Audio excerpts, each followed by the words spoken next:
Assalamualaikum warahmatullahi wabarakatuh. Halo, selamat siang sahabat Erlangga serta Bapak Ibu Guru.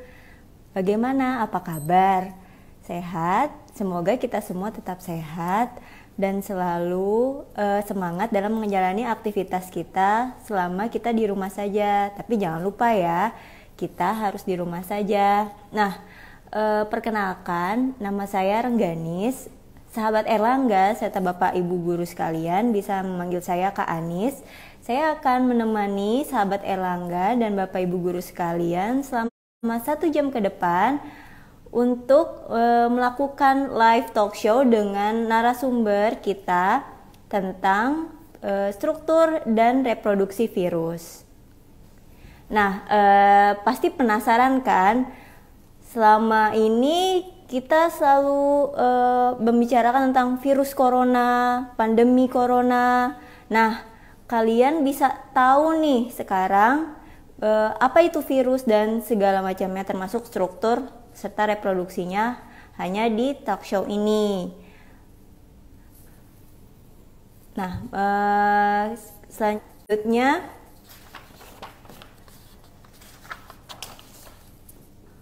seperti yang saya bilang tadi, pada siang hari ini kita akan membahas mengenai struktur dan reproduksi virus. Pastinya pembahasan ini sayang sekali untuk dilewatkan kan di tengah pandemi corona ini. Nah, sahabat Erlangga serta Bapak dan Ibu Guru sekalian bisa menyiapkan alat untuk mencatat atau merekord materi yang disajikan dalam talk show ini jika memang diperlukan. Tentunya pada live talk show ini saya tidak sendiri, saya ditemani oleh narasumber kita. Beliau merupakan seorang guru, biolog, penulis, sekaligus motivator. Ya, selamat siang. Kita masih akan terus mencoba menyambungkan dengan Bapak Kris. Ya, halo Pak. Halo. Selamat siang, Pak Kris. Selamat siang, Mbak Anis. Ya, bagaimana kabarnya, Pak? Luar biasa, Mbak Anis, walaupun tetap setia berada di rumah untuk menjaga supaya pandemi ini tidak membesar. Oke, Pak. Semoga semuanya tetap sehat dan semangat ya, Pak, menjalani aktivitasnya. Siap. Oke, Pak. Karena Pak Kris sudah bergabung dengan kita, mari kita mulai talk show-nya. Tapi sebelum dimulai, saya ingin beritahukan nih kepada sahabat Erlangga dan Bapak Ibu Guru sekalian bahwa kolom komentar saat ini akan saya nonaktifkan terlebih dahulu hingga pukul 14.30. Nah, setelah pukul 14.30, yaitu saat sesi tanya jawab, kolom komentar akan kami buka dan sahabat Erlangga serta Bapak Ibu Guru bisa memberikan komentar atau pertanyaan seputar talk show. Bisa langsung menanyakan juga hal-hal yang kurang dipahami atau hal-hal yang ingin ditanyakan kepada Pak Kris langsung gitu. Nggak apa-apa kan ya Pak ya kalau pertanyaannya banyak Pak? Siap, oke, sebisanya nanti akan saya coba jelaskan. Sahabat Erlangga pada penasaran semua nih Pak tentang virus ini Pak. Baik, ya. Nah, jangan lupa juga di akhir talk show itu akan dipilih 3 penanya terbaik yang akan mendapatkan hadiah spesial dari penerbit Erlangga. Jadi buruan ya sahabat Erlangga, Bapak Ibu Guru, kira-kira yang merasa wah pertanyaan saya ini pertanyaan yang bagus, pertanyaan yang berbobot, coba ditanyakan saja, siapa tahu terpilih loh menjadi 3 penanya terbaik.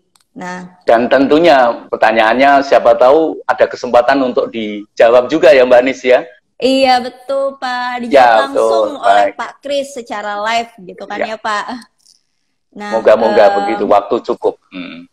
Betul Pak. Nah, Bapak sudah siap Pak? Siap. Luar biasa, Pak Kris siap sekali sepertinya ya Pak. Nah, mari kita mulai talk show siang ini dengan tema struktur dan reproduksi virus. Nah, saya ingin menanyakan satu pertanyaan yang cukup mendasar nih Pak, sebelum kita membahas hal-hal yang lebih rumit ya Pak.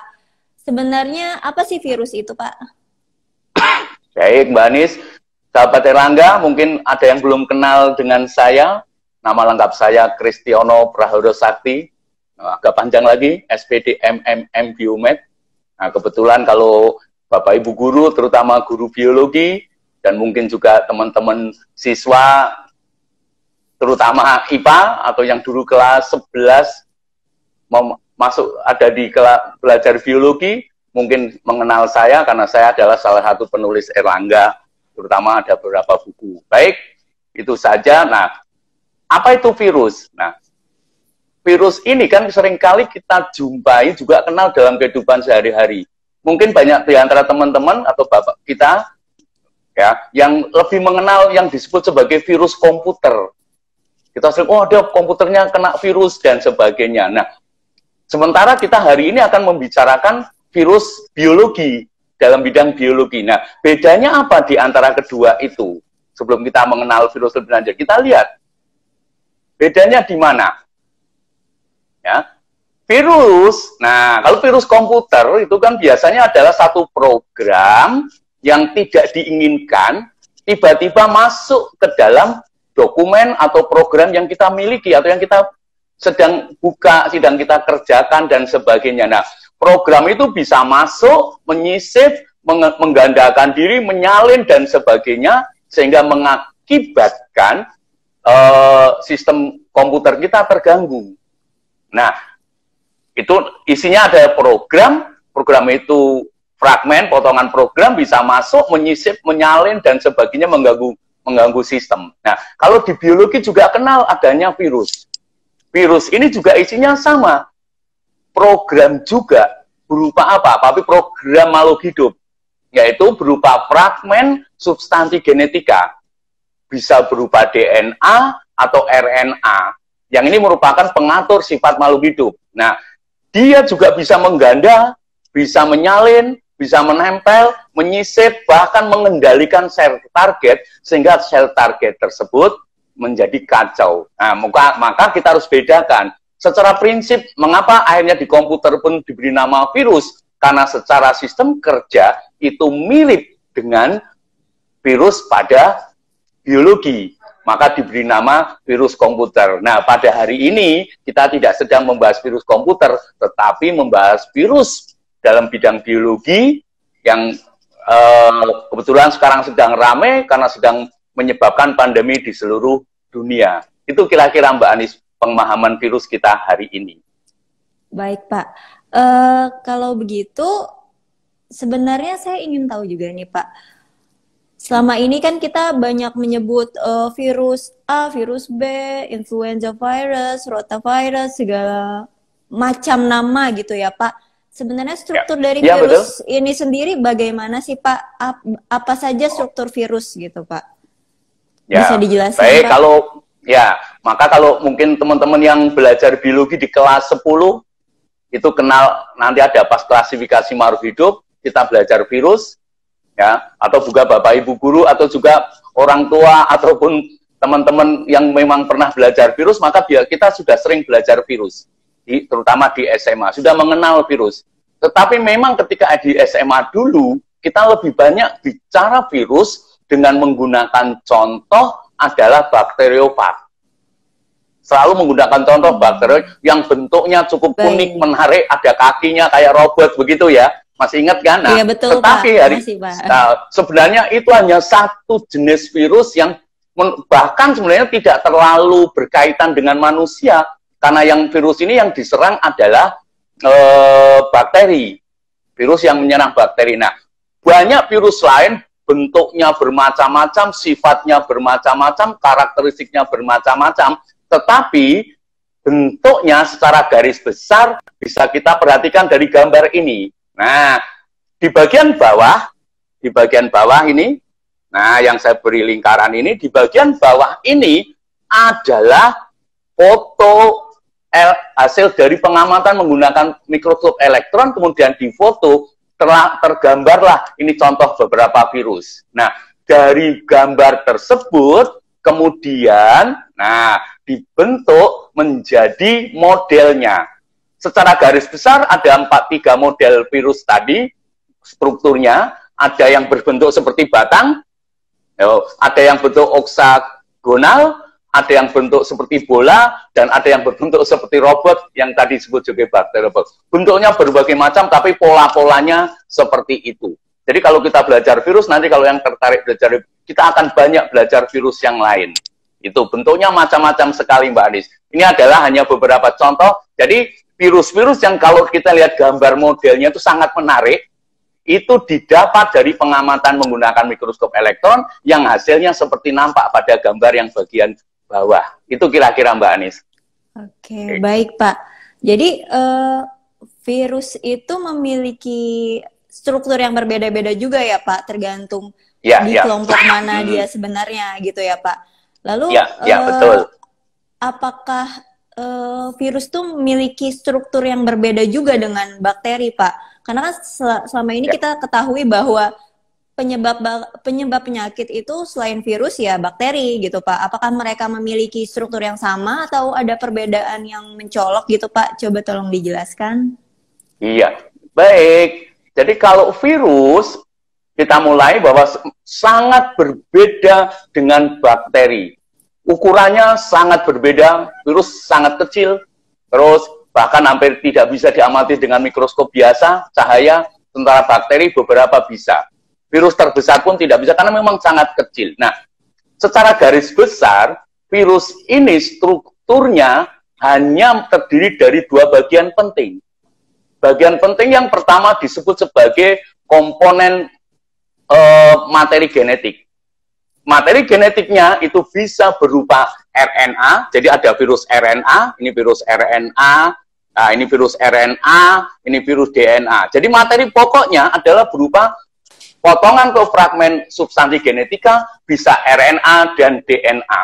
Nah, kalau yang masih saya belum paham apa itu RNA, DNA, ya kita paham aja bahwa ini adalah molekul yang mengatur pengaturan sifat keturunan di dalam tubuh kita yang letaknya di dalam sel, dan tepatnya ada di dalam inti sel membentuk kromosom, dalam bentuk kromosom. Itu ya, jadi isinya sama, yang paling pokok itu. Lalu virus kemudian, seluruh virus DNA atau RNA-nya tadi nanti akan dibungkus oleh selubung protein yang disebut sebagai kapsid. Nah, nanti di luarnya lagi masih ada yang memiliki selubung lagi atau envelope yang terdiri dari protein, lalu lipid, maupun karbohidrat gula. Nah, itu saja. Jadi, secara umum, virus ini hanya merupakan sebuah molekul DNA yang dibungkus protein. Sehingga, virus ini hanya merupakan benda mati, tidak punya sistem yang menunjukkan bahwa dia hidup ketika dia berada di luaran. Karena apa? Tidak memiliki apapun, tidak memiliki sistem untuk metabolisme, tidak ada. Dia benar-benar sebuah molekul benda mati. Nah, sementara bakteri itu adalah merupakan sebuah sel. Virus belum merupakan sel karena dia hanya bersifat molekul. Sementara bakteri adalah sebuah sel. Artinya apa? Sel ini kan kalau dalam struktur makhluk hidup merupakan struktur terkecil yang masih bisa menunjukkan kehidupan. Nah, bakteri ini strukturnya memang kecil tapi relatif lebih besar daripada virus. Nah, dia berupa sel, di dalam sel ada organel sel, ada membran selnya, ada membran inti selnya, ada plasma selnya, sehingga secara keseluruhan walaupun satu sel bakteri itu sudah menunjukkan sebuah kehidupan karena dia mempunyai ciri-ciri hidup. Bisa berkembang biak, bisa melakukan metabolisme, membutuhkan oksigen, dan seterusnya.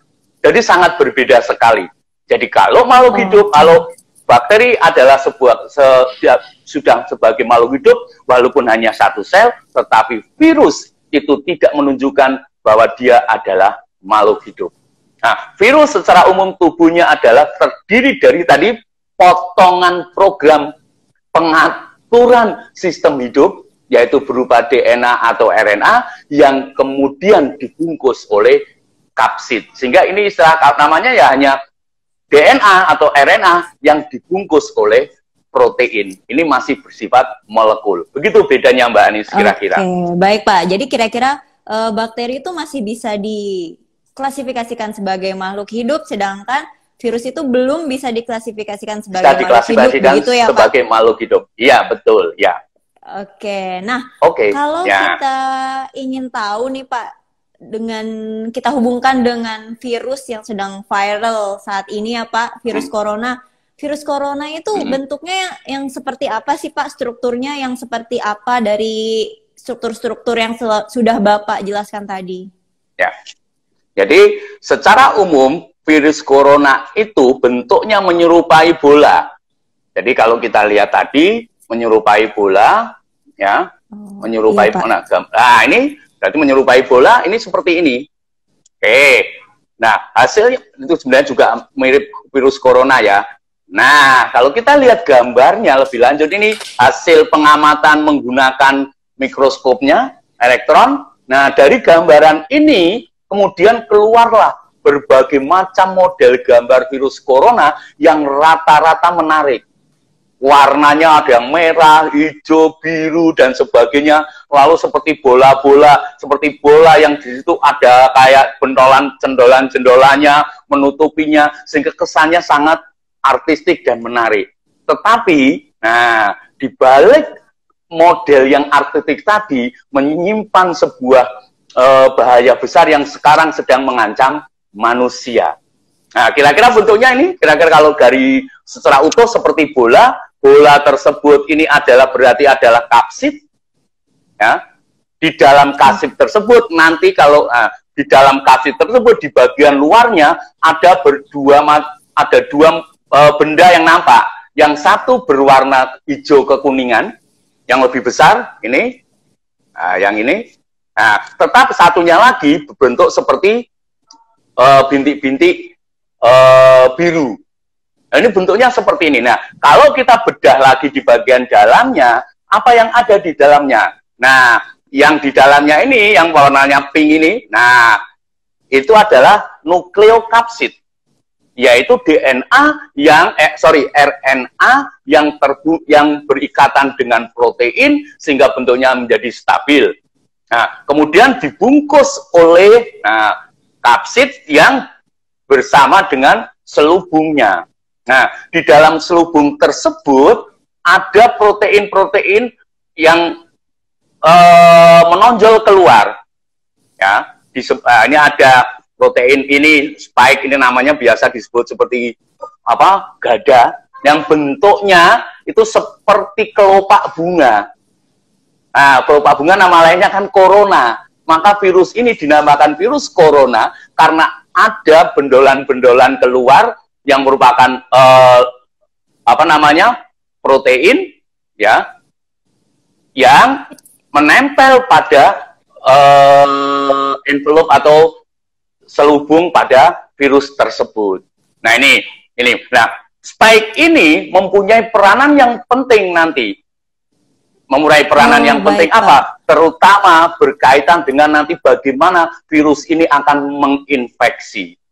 Jadi virus corona juga sama. Isinya walaupun bentuknya menarik tadi, isinya, strukturnya tetap ada berupa RNA, bukan DNA. Kalau virus coronavirus ini bentuknya ini ada RNA-nya lalu terbungkus oleh kapsid dan selubung atau envelope yang kemudian kalau teman-teman pernah belajar membran sel bilayer fosfolipid, nah di bagian envelope-nya itu kira-kira bentuknya seperti itu. Nah, biasanya kan nanti akan ada protein yang nempel atau yang berada di dalam membran sel tadi ya. Nah, itulah mirip kira-kira spike itu adalah bentuknya protein yang tertanam di dalam membran virus yang menyusun envelope ini.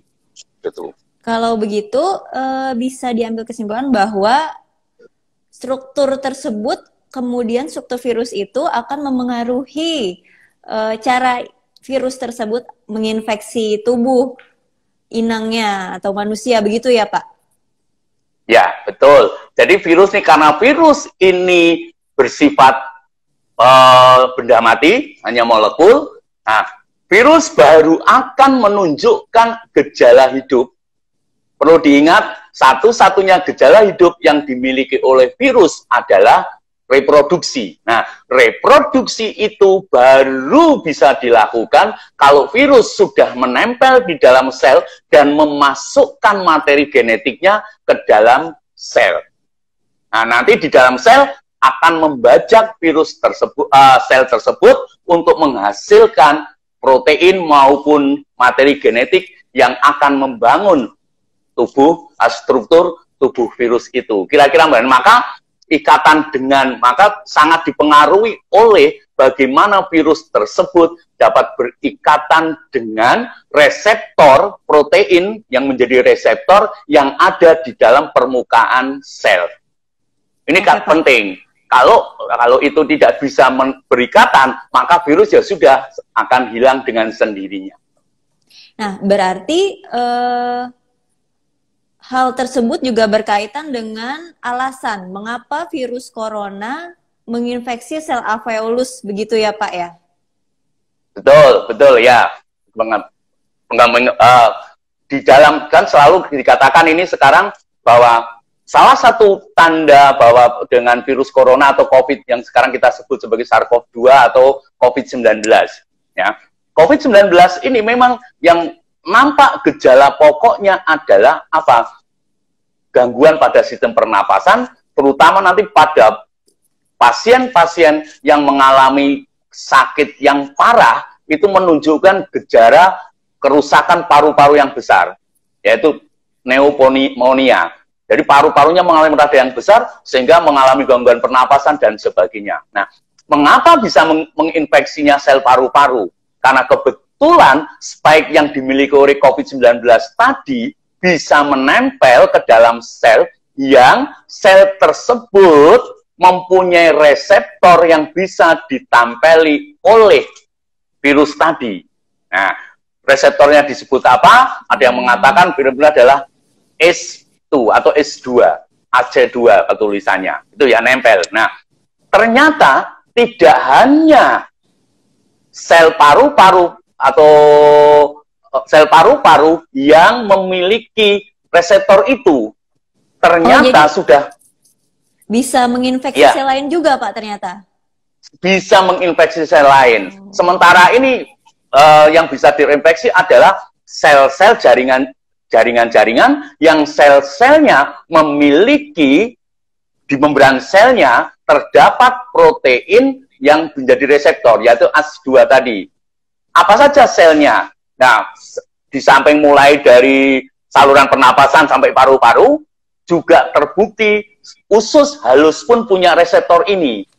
Maka banyak pasien yang korban dari COVID-19 ini, itu juga menunjukkan gejala diare berat sebagai akibat infeksinya. Terus yang kedua, sekarang sudah mulai dilaporkan juga banyak pasien korban dari COVID-19 ini yang pembuluh darahnya juga rusak karena terinfeksi oleh virus ini. Terus di samping pembuluh darah itu juga nanti bisa masuk sampai ke jantung. Yang kelima, berikutnya lagi organ yang mungkin bisa diinfeksi juga adalah ginjal. Nah, sementara kalau virusnya masih menginfeksi masuknya ke dalam sel, nempelnya pada reseptor yang masih sama, maka kira-kira organ-organ inilah nanti yang berpotensi akan mengalami gangguan karena infeksi virus ini. Jadi bukan hanya paru-parunya. Itu Mbak Anis. Baik, kalau begitu sahabat Erlangga pasti penasaran banget nih Pak. Bagaimana sih mekanisme virus corona ini yang sedang berlangsung pandeminya ini Pak menginfeksi tubuh manusia? Begitu Pak? Ya, baik. Jadi ini tentu saya pada kesempatan ini tidak akan berbicara detail dengan istilah-istilah biologi yang pusing-pusing ya, karena teman-teman yang mendengarkan tidak sedang kuliah virologi, gitu ya. Maka ya, betul, kalau nanti memang dibutuhkan, nanti saya akan menghubungi Erlangga untuk membuat sebuah tayangan video khusus yang menceritakan proses penempelan sampai reproduksinya tadi dengan lebih detail gitu. Moga-moga bisa direalisasikan sehingga bisa dibuat animasinya dan sebagainya. Tapi hari ini saya akan coba kupas ini dengan sedikit penyederhanaan dengan bahasa-bahasa yang mungkin kita gunakan bahasa sehari-hari saja. Oke ya, baik. Kita mulai. Perhatikan gambarnya. Nah, oke. Nah, ini kita lihat virusnya. Ini virus, ini virus COVID-nya nih. SARS-CoV-nya, SARS-CoV-2. Virusnya menempel.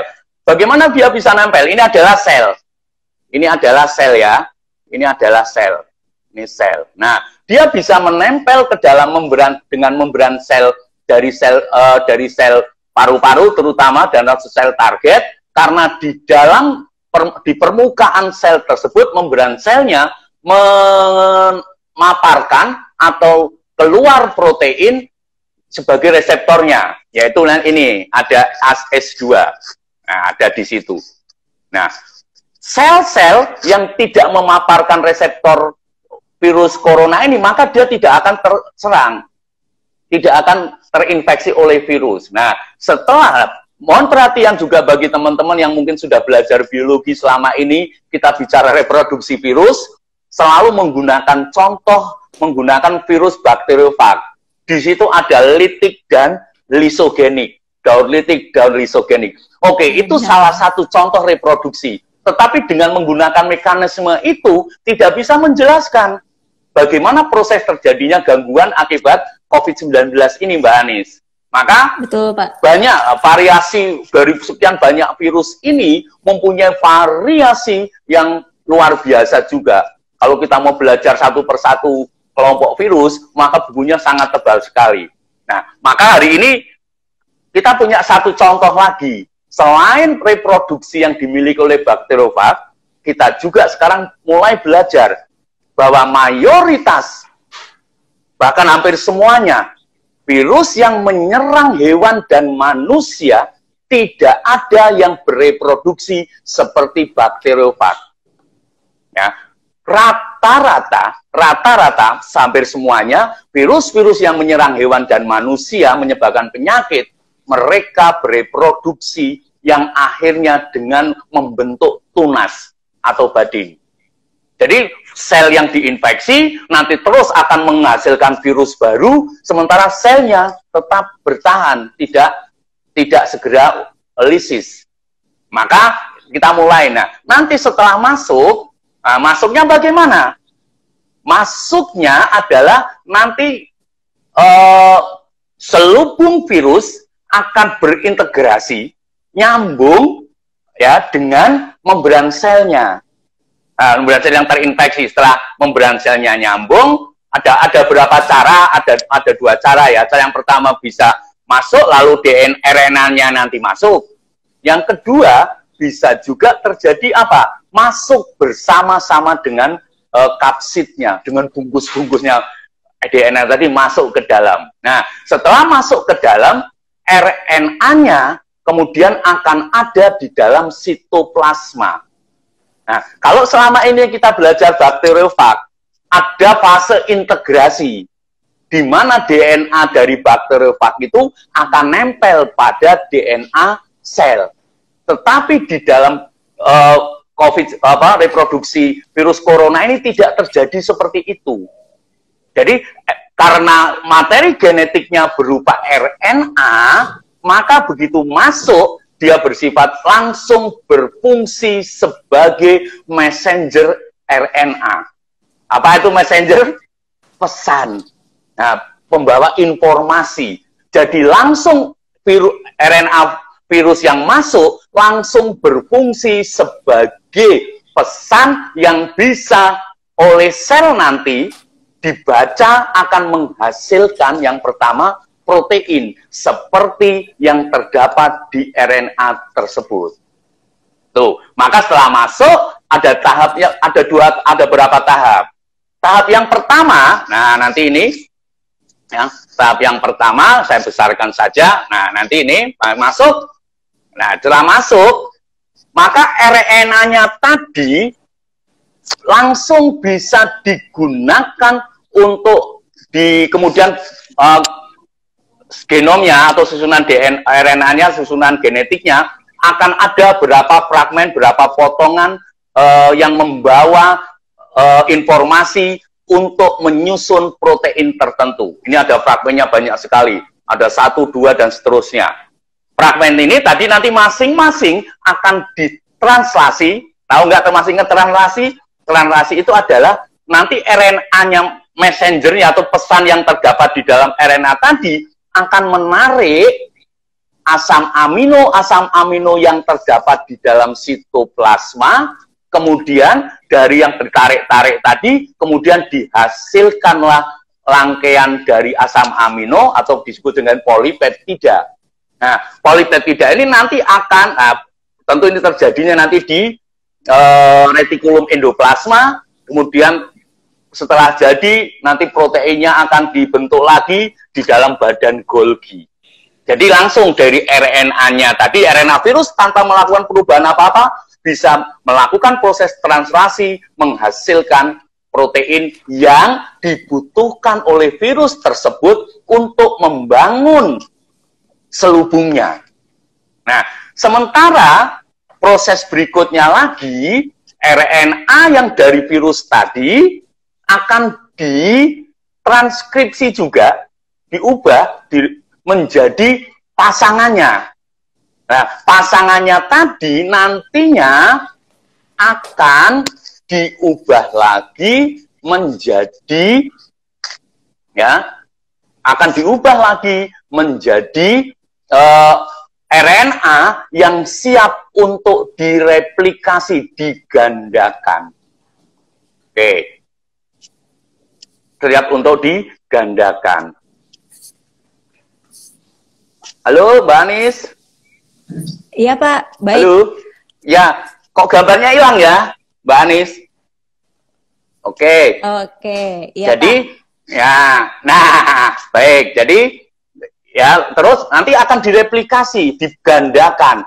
Maka prosesnya apa yang terjadi? Di dalam sel, yang mestinya di dalam sel itu akan memproduksi protein yang dibutuhkan oleh sel maupun sel itu maupun sel jaringan secara umum, itu kemudian dibajak oleh virus ini untuk menghasilkan protein yang dibutuhkan oleh virus untuk membangun struktur kapsid dan selubungnya, dan juga terdapat proses penggandaan RNA yang dimiliki oleh virus tadi dalam jumlah banyak, kemudian akan disatukan di sini, assembling, dibentuklah mulai virus baru. Nah, setelah virus baru selesai, nah nanti bisa keluar. Mekanisme keluarnya bagaimana? Masih banyak beberapa berbeda pendapat. Ada yang mengatakan dibungkus karena oleh badan Golgi lalu keluar, itu ya. Dan akhirnya keluarlah virus-virus baru. Virus baru yang keluar ini kemudian akan menginfeksi sel-sel yang lain dari jaringan paru-paru dan lain-lain dan beberapa itu.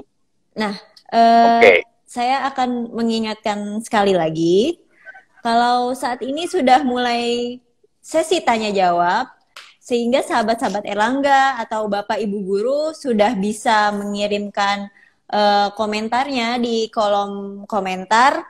Sekali lagi akan dipilih 3 komentar atau penanya terbaik yang akan mendapatkan hadiah spesial dari penerbit Erlangga. Begitu ya, Pak. Silakan, Pak.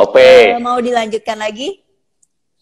Ya, jadi prosesnya seperti itu. Jadi Bapak Ibu Guru, juga teman-teman yang sekarang masih di SMA, atau juga teman-teman yang dulu pernah di SMA, sekarang sudah bekerja tetapi tidak menggeluti dunia virus. Nah, ini kita harus mulai update. Dengan pemahaman reproduksi seperti ini, maka nampak apa yang konsekuensinya. Maka ternyata mengapa virus tertentu hanya menyerang sel dari jaringan tertentu. Kenapa? Karena virus untuk menempel harus punya reseptor, harus bisa berikatan dengan reseptor yang terdapat di dalam sel. Nah, bagaimana prosesnya? Itu banyak sekali. Nah, contoh hari ini adalah virus RNA. Nanti ada virus RNA pun macam-macam. Ada virus RNA yang plus, negatif, ada yang double, bentuknya double strain, rantai ganda. Ini kan kebetulan rantai tunggal. Ada yang DNA dan sebagainya. Maka masing-masing virus dengan substansi genetika yang dibawanya tadi akan menentukan bagaimana proses reproduksinya. Jadi mulai update bahwa reproduksi virus ya tidak hanya dengan model litik dan lisogenik. Yang ini sama sekali. Ada itu ya, Mbak. Pak. Ya. Bagaimana prosedur virus menempel pada reseptor di suatu sel, tapi tidak menimbulkan gejala apapun, begitu Pak? Baik, ya. Menempel, menginfeksi, itu mengapa tidak menimbulkan gejala? Ini yang sekarang lagi terkenal ya, namanya orang OTG. Betul ya? Orang tanpa gejala. Ini yang sangat dikhawatirkan. Kenapa? Dia sehat, tetapi membawa virusnya. Mengapa? Ada beberapa kemungkinan. Ya, ada beberapa kemungkinan. Kemungkinan pertama, sebenarnya ini kita akan bicara lebih lanjut kalau ada sesi-sesi, ada IG berikutnya lagi. Moga-moga masih ada IG berikutnya. Tapi secara garis besar, kemungkinan pertama, karena virus ini sangat mudah, karena dia virus RNA, masuk langsung digandakan di luar sel, tidak ada kontrol penggandaannya dan sebagainya, maka kemungkinan terjadinya mutasi sangat besar ketika menggandakan RNA-nya tadi.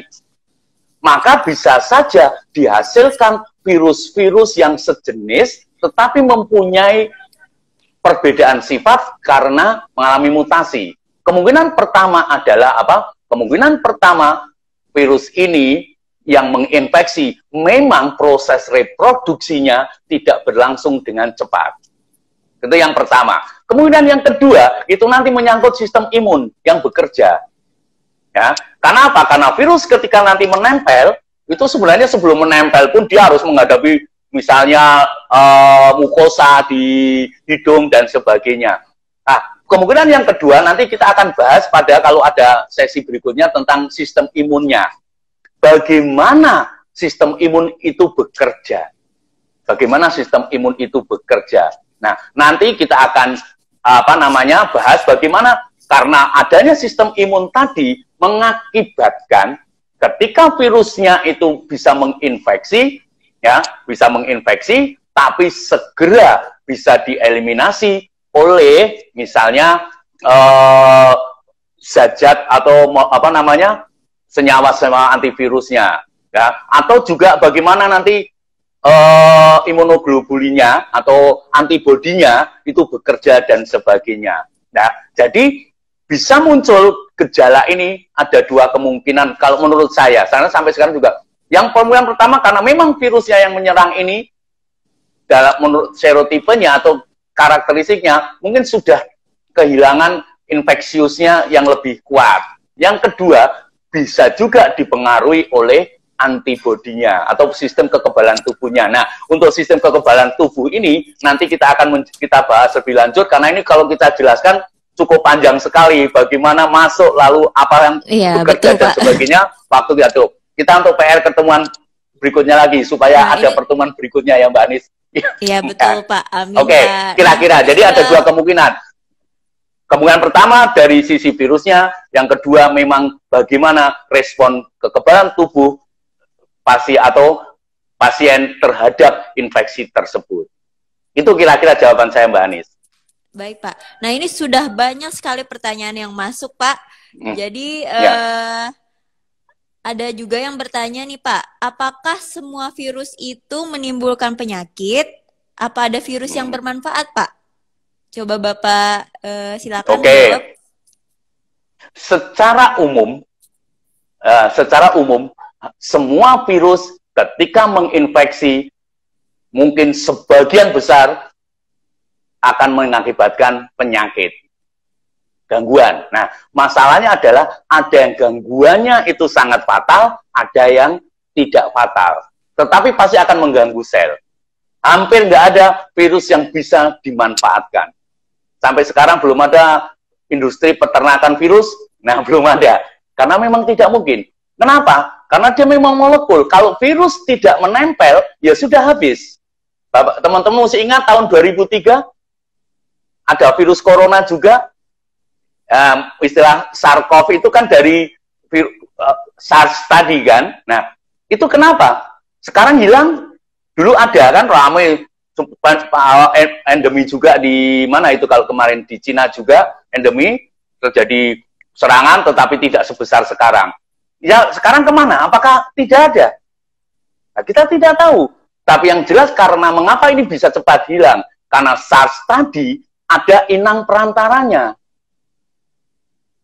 Dari burung, ada dari babi dan sebagainya kan dulu. Nah, begitu penularannya tidak dari manusia ke manusia, tetapi dari hewan ke manusia, maka mau lokalisirnya gampang. Nah, untuk COVID-19 ini, ketika sudah terbukti bahwa menular dari manusia ke manusia, maka WHO akan mengatakan ini akan terjadi pandemi. Dan ternyata betul juga. Hampir semua negara di dunia sekarang siaga.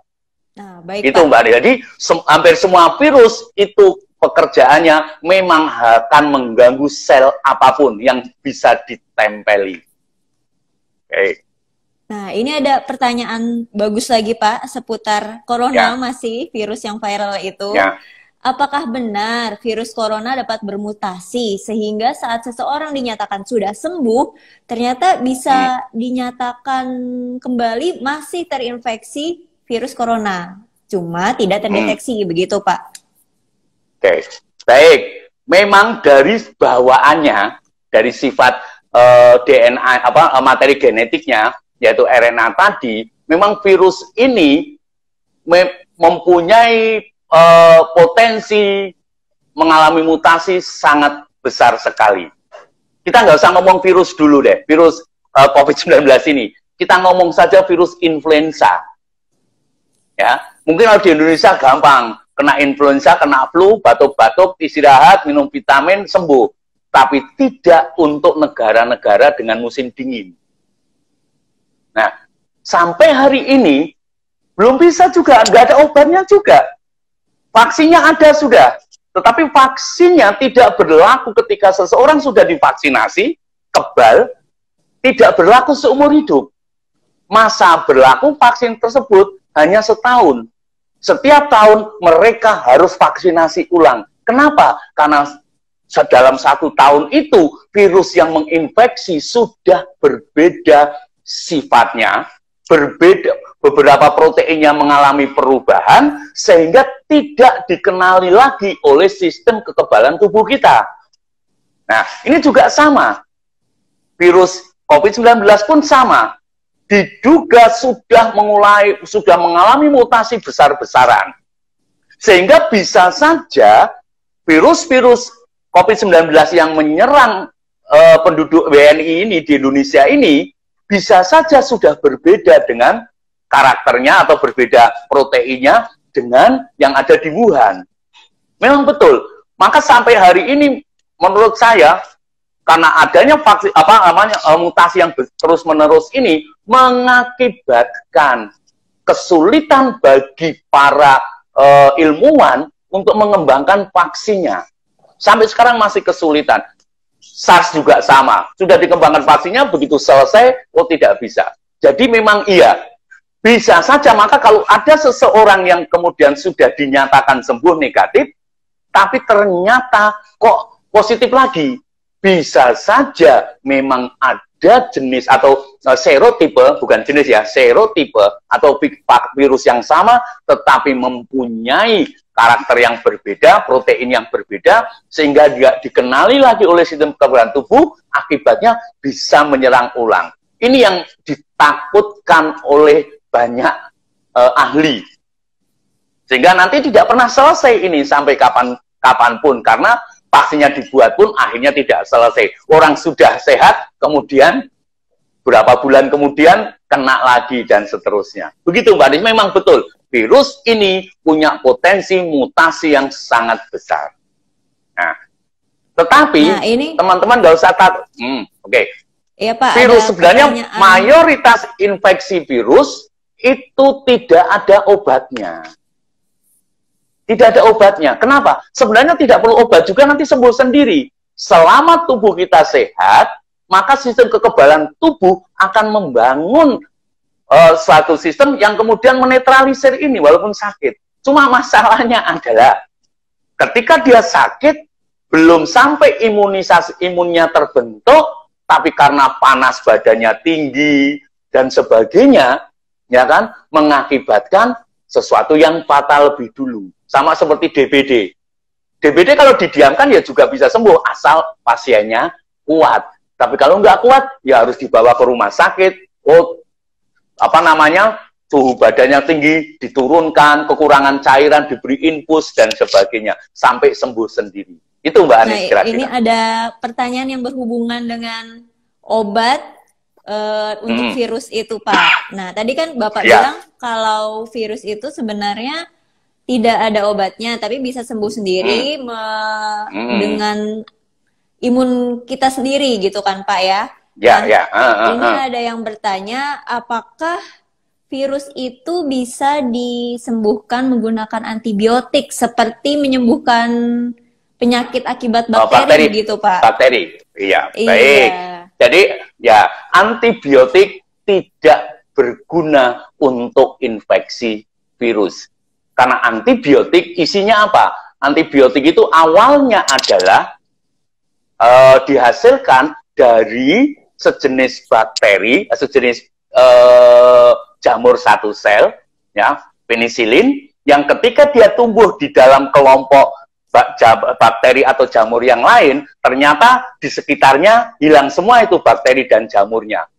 Oh, dia ternyata punya zat yang bisa mematikan mikroorganisme yang ada di sekitarnya. Maka kemudian ini dicobakan, ternyata betul ketika tubuh terinfeksi oleh bakteri, diberi antibiotik, maka antibiotiknya ini akan membunuh bakterinya. Maka sembuh. Tapi kalau infeksi virus tidak bisa Mbak Anies. Maka kalau teman-teman sering misalnya sakit tenggorokan, misalnya flu dan sebagainya, pergi ke dokter kan, nah, biasanya nanti setelah diperiksa suhunya, nanti dokternya bawa senter, ya kan, disuruh buka mulutnya, keluarkan lidahnya. Nah, dia mengamati bagian tenggorokannya. Oh, kalau tenggorokannya ada bercak merah, maka tidak hanya infeksi virus, tapi infeksi bakteri. Maka diberi antibiotik. Tapi kalau flu-nya hanya karena virus, tidak ada infeksi bakteri, maka tidak diberi antibiotik. Jadi tidak bisa. Antibiotik tidak bisa mengobati virus, nah, maka harus ada strategi lain untuk mengatasi infeksi virus. Baik Pak, sesuai dengan namanya kan ya Pak ya, virus kan tadi sudah diklasifikasikan sebagai makhluk yang tidak hidup, bukan makhluk hidup gitu ya Pak. Jadi kesimpulannya betul. Antibiotik yang memang dikhususkan untuk makhluk hidup ya tidak bisa membunuh virus itu ya Pak ya. Virus, betul, ya. Nah, kemudian ada pertanyaan lagi Pak dari akun @haruhan_. Pak, saya mau bertanya, apakah virus corona bisa menyerang tubuh hewan dan tumbuhan?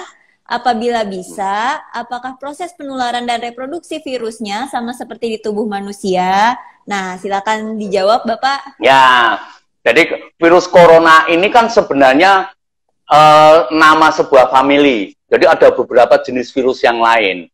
Banyak, sebagian besar virus corona ini justru menginfeksi hewan. Hanya sebagian kecil yang menginfeksi manusia. Banyak. Nah, semuanya bentuknya mirip dan sebagainya. Tetapi sekali lagi, yang berbeda adalah reseptornya.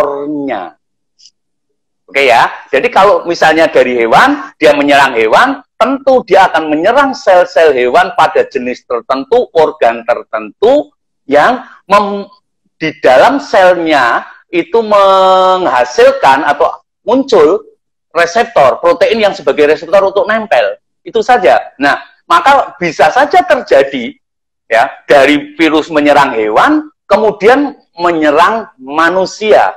Apa yang terjadi? Karena virus ini kemudian mengalami mutasi sehingga ada protein yang cocok dengan reseptor yang terdapat di dalam sel manusia. Tapi umumnya ini mutasi ini tidak otomatis. Kayak kemarin yang dikhawatirkan, yang SARS itu dikhawatirkan kan kalau sampai terjadi penularan dari manusia ke manusia, dampaknya yang SARS itu lebih besar daripada COVID ini.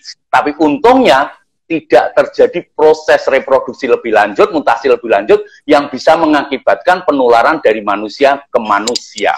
Itu Mbak Anis. Jadi banyak sekali contohnya, silakan kalau memang tertarik nanti belajar secara khusus tentang virus atau virologi, wah itu nanti bisa tidak selesai seumur hidup hanya belajar virus. Maka biasanya para ahli pun akan spesialis pada virus-virus tertentu. Begitu Mbak Anis. Oke Pak, nah tadi kan Bapak sudah menyebutkan tentang vaksin nih Pak ya. Ya. Kira-kira sih menurut informasi yang sudah Bapak dapatkan gitu, bagaimana kebijakan pemerintah dalam mengembangkan vaksin corona ini Pak? Ya. Oke, jadi kalau sebelum sampai ke vaksinnya, memang ini menjadi sebenarnya untuk pengobatan atau mengatasi infeksi virus ini strateginya macam-macam. Secara garis besar ada 3 strategi. Strategi pertama adalah yang paling gampang adalah dengan memberikan antibodi. Mungkin teman-teman sudah membaca di televisi bahwa lembaga biomolekuler Eijkman bekerja sama dengan beberapa lembaga yang lain sekarang sedang mengumpulkan, meminta donor darah dari pasien-pasien yang sembuh dari COVID ini untuk diambil plasmanya, kemudian dimurnikan, diambil antibodinya nanti diberikan kepada pasien-pasien yang serangannya sangat membahayakan. Sehingga ini bisa membantu mengobati. Ini salah satu. Tapi memang ini namanya dulu kalau kita belajar vaksinasi, itu namanya vaksinasi pasif.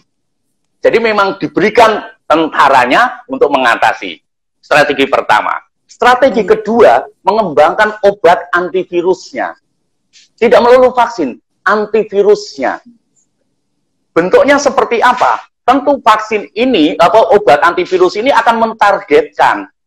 Katakanlah, saya akan mencegah virus nempel. Nah, maka dimasukkanlah sebuah zat yang bisa menghalangi penempelan tersebut. Bentuknya apa? Bisa dibuat protein-protein yang mirip reseptornya. Maka virus yang menyerang akan menempel pada protein yang tidak bagian dari sel, tapi berfungsi sebagai reseptor.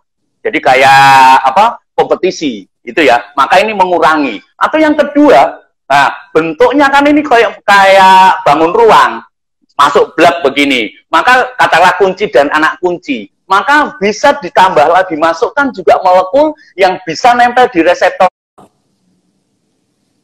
Kita masih akan terus mencoba menyambungkan dengan Bapak Kris. Ya, halo Pak. Halo. Selamat siang, Pak Kris. Selamat siang, Mbak Anis. Ya, bagaimana kabarnya, Pak? Luar biasa, Mbak Anis, walaupun tetap setia berada di rumah untuk menjaga supaya pandemi ini tidak membesar. Oke, Pak. Semoga semuanya tetap sehat dan semangat ya, Pak, menjalani aktivitasnya. Siap. Oke Pak, karena Pak Kris sudah bergabung dengan kita, mari kita mulai talk show-nya. Tapi sebelum dimulai, saya ingin beritahukan nih kepada sahabat Erlangga dan Bapak Ibu guru sekalian bahwa kolom komentar saat ini akan saya nonaktifkan terlebih dahulu hingga pukul 14.30. Nah, setelah pukul 14.30, yaitu saat sesi tanya jawab, kolom komentar akan kami buka dan sahabat Erlangga serta Bapak Ibu guru bisa memberikan komentar atau pertanyaan seputar talk show, bisa langsung menanyakan juga hal-hal yang kurang dipahami atau hal-hal yang ingin ditanyakan kepada Pak Kris langsung gitu. Nggak apa-apa kan ya Pak ya kalau pertanyaannya banyak Pak? Siap, oke, Kayaknya sebisanya nih nanti akan saya coba jelaskan. Sahabat Erlangga pada penasaran semua nih Pak tentang virus ini Pak. Baik, ya. Nah, jangan lupa juga di akhir talk show itu akan dipilih 3 penanya terbaik yang akan mendapatkan hadiah spesial dari penerbit Erlangga. Jadi buruan ya sahabat Erlangga, Bapak Ibu guru, kira-kira yang merasa wah pertanyaan saya ini pertanyaan yang bagus, pertanyaan yang berbobot, coba ditanyakan saja, siapa tahu terpilih loh menjadi 3 penanya terbaik. Nah, dan tentunya pertanyaannya siapa tahu ada kesempatan untuk dijawab juga ya Mbak Anis ya. Iya betul Pak, dijawab Ya, langsung betul, oleh baik. Pak Kris secara live gitu kan ya Pak. Nah, Moga-moga begitu, waktu cukup. Betul Pak. Nah, Bapak sudah siap Pak? Siap, siap, siap. Luar biasa, Oke. Pak Kris siap sekali sepertinya ya Pak. Nah, mari Ya. kita mulai talk show siang ini dengan tema struktur dan reproduksi virus. Nah, saya ingin menanyakan satu pertanyaan yang cukup mendasar nih Pak sebelum kita membahas hal-hal yang lebih rumit ya Pak. Sebenarnya apa sih virus itu Pak? Baik Mbak Anis, sahabat Erlangga mungkin ada yang belum kenal dengan saya. Nama lengkap saya Kristiono Prahodo Sakti. Agak panjang lagi, SPD MMM Biomed. Nah, kebetulan kalau Bapak Ibu guru, terutama guru biologi, dan mungkin juga teman-teman siswa, terutama IPA, atau yang dulu kelas 11, masuk ada di kelas belajar biologi, mungkin mengenal saya, karena saya adalah salah satu penulis Erlangga, terutama ada beberapa buku. Baik, itu saja. Nah, apa itu virus? Nah, virus ini kan seringkali kita jumpai juga kenal dalam kehidupan sehari-hari. Mungkin banyak di antara teman-teman atau bapak kita ya yang lebih mengenal yang disebut sebagai virus komputer. Kita sering, oh ada komputernya kena virus dan sebagainya. Nah, sementara kita hari ini akan membicarakan virus biologi dalam bidang biologi. Nah, bedanya apa di antara kedua itu? Sebelum kita mengenal virus lebih lanjut, kita lihat bedanya di mana. Ya, virus, nah kalau virus komputer itu kan biasanya adalah satu program yang tidak diinginkan tiba-tiba masuk ke dalam dokumen atau program yang kita miliki atau yang kita sedang buka, sedang kita kerjakan dan sebagainya. Nah, program itu bisa masuk, menyisip, menggandakan diri, menyalin dan sebagainya sehingga mengakibatkan sistem komputer kita terganggu.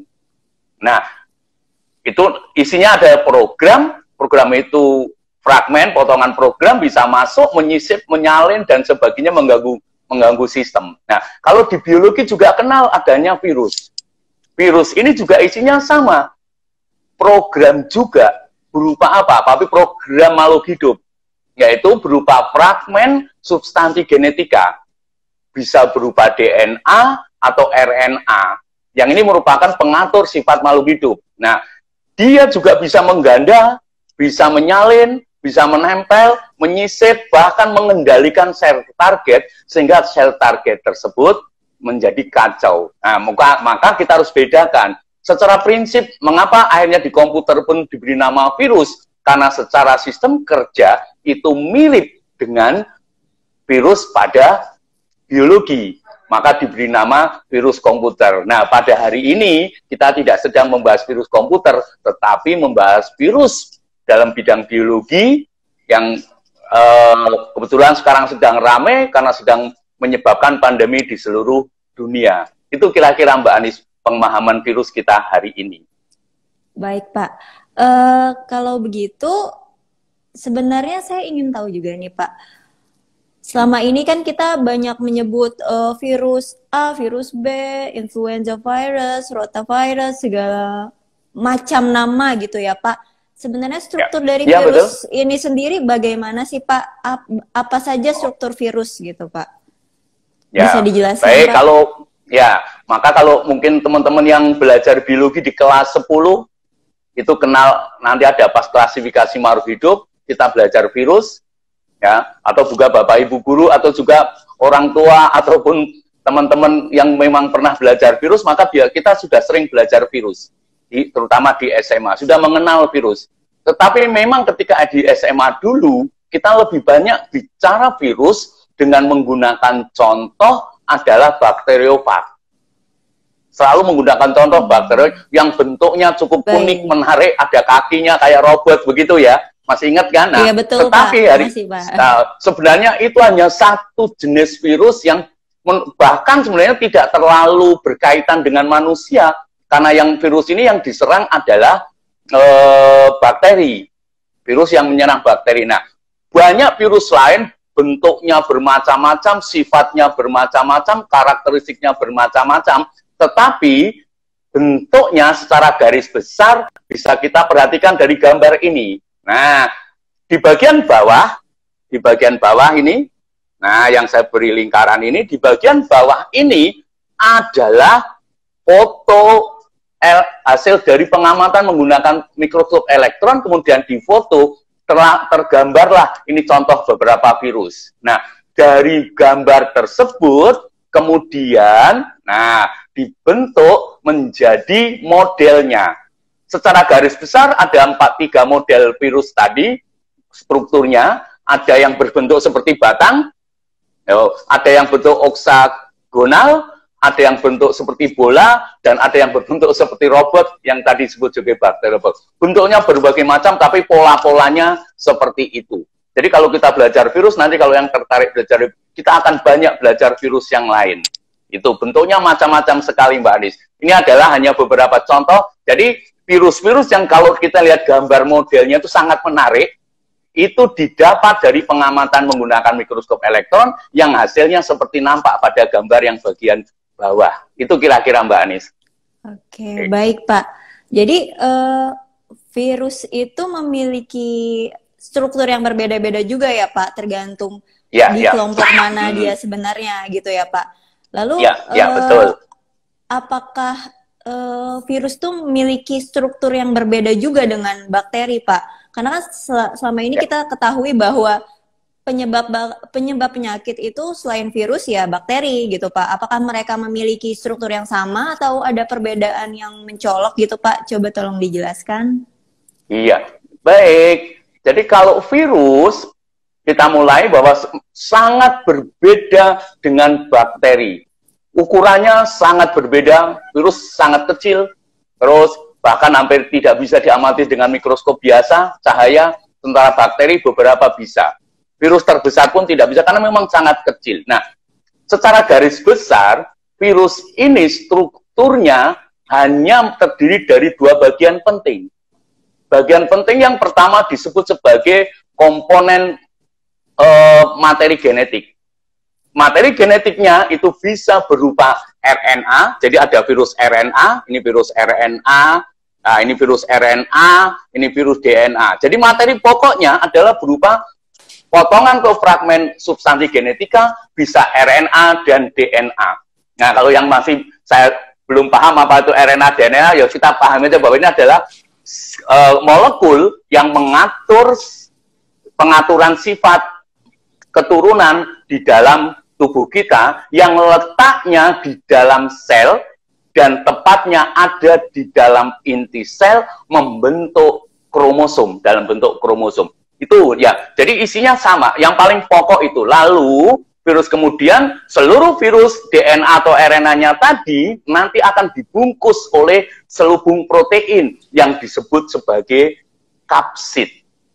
Nah, nanti di luarnya lagi masih ada yang memiliki selubung lagi atau envelope yang terdiri dari protein, lalu lipid, maupun karbohidrat gula. Nah, itu saja. Jadi, secara umum, virus ini hanya merupakan sebuah molekul DNA yang dibungkus protein. Sehingga virus ini hanya merupakan benda mati, tidak punya sistem yang menunjukkan bahwa dia hidup ketika dia berada di luaran. Karena apa? Tidak memiliki apapun, tidak memiliki sistem untuk metabolisme, tidak ada. Dia benar-benar sebuah molekul benda mati. Nah, sementara bakteri itu adalah merupakan sebuah sel.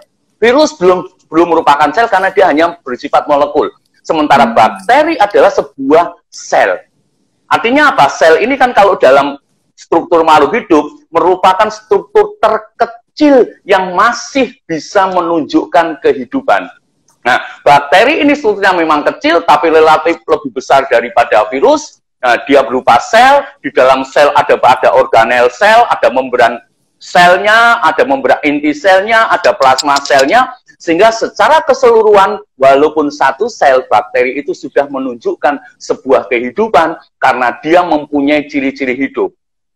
Bisa berkembang biak, bisa melakukan metabolisme, membutuhkan oksigen, dan seterusnya. Jadi sangat berbeda sekali.